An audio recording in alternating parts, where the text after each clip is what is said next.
জান্নাতের রমণীদের বলা হয় হুর, যা আল্লাহ তাআলা জান্নাতি পুরুষদের জন্য উপহার হিসেবে রেখেছেন। আল্লাহ তাআলা বলেন, এবং সেখানে তাদের জন্য শুদ্ধ চারিণী রমণীকুল থাকবে, আর সেখানে তারা অনন্তকাল অবস্থান করবে।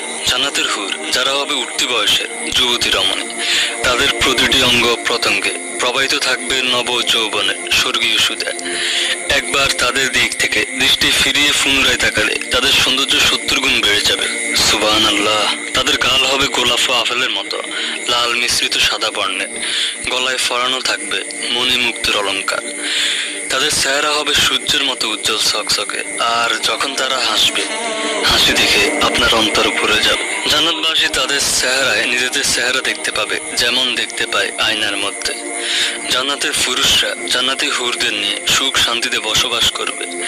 তাদের যৌবন কোনোদিনও শেষ হবে না। রাসূলুল্লাহ সাল্লাল্লাহু আলাইহি সাল্লাম জান্নাতীদের শরীর সম্পর্কে বলেন, জান্নাতীদের শরীরে কোনো লোম থাকবে না, দাড়ি গোঁফ থাকবে না, এবং তাদের চোখে সুরমা লাগানো থাকবে। কখনো তাদের যৌবন শেষ হবে না। জান্নাতের একজন হুর যদি দুনিয়ায় দৃষ্টি দিত, তাহলে আকাশ ও জমিনের মধ্যবর্তী স্থান সুবাসে ভরে যেত।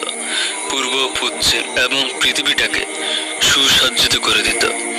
প্রতিটি চোখ সব দিক থেকে দৃষ্টি ফিরিয়ে তাদের দিকে চেয়ে থাকতো। আল্লাহর প্রশংসা ও বরত্ব বর্ণনা করতে থাকে। জান্নাতি হুরের মাথার একটি ওড়নার মূল্য দুনিয়াতে আর মধ্যবর্তী স্থানের সব কিছুর থেকেও মূল্যবান। জান্নাতি পুরুষেরা যখনই তাদের দিকে তাকাবে, আনন্দে মন ভরে যাবে। যখন কথা বলবে, ছন্দময় মিষ্টি কথা দ্বারা হৃদয় ভরিয়ে দিবে। জান্নাতের রুম সমূহে যখন তারা ঘুরেফেরা করবে, তখন তাদের আলোতে রুমগুলো আলোময় হয়ে যাবে। জান্নাতের অধিবাসী নারী পুরুষ হবে একই বয়সের পরিপূর্ণ যুবক যুবতী। তাদের চোখের রং হবে সাদার মাঝে কাকের কালো চোখের মতো। তাদের শরীরের কোমলতা হবে বৃক্ষের কচি শাখা ও পাতার মতো।